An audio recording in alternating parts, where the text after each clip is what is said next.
The US government's allegedly set up a special security wing with the sole task of distancing Washington from any involvement in the 9/11 terrorist attacks. Investigative journalist Wayne Madsen claims the group has since grown into a disproportionate counterintelligence force, mainly targeting journalists and prosecuting whistleblowing security officials. Well, he's on the line now from Washington to give us the details. Mr. Madsen, good day to you. Now, to your knowledge, is this group supposedly operating now, and where is it operating? Well, it is operating now. It's the NSA security group called the Q Group. Its headquarters are within the National Security Agency headquarters in Fort Meade, Maryland. However, the group also works closely with FBI counterintelligence officers, as well as something I learned recently, local police department intelligence units. So it's a very large group, about 1,000 agents and informants employed by this secretive agency within a secretive agency, the NSA. To make this clear, when you're talking about the NSA, of course, you're talking about the American National Security Agency. You're saying this is emerging as a whole new branch of power within the US. Now, if that is true, who's it answerable to?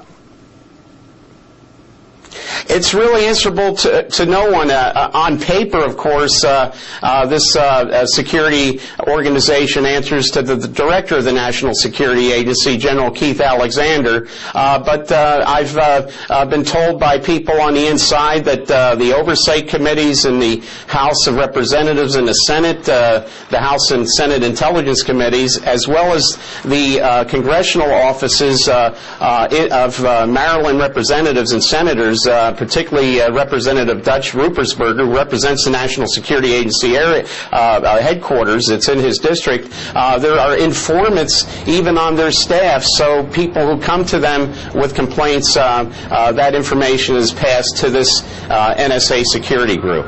Well, the NSA, highly secretive, of course, often with good reason. I must press you on this. What evidence do you have to suggest all these claims you are making? I've actually seen documentation about an organization, a program within NSA. It's a program called First Fruits, a database that keeps track of journalists who write about the National Security Agency, and also contains information about who they're talking to.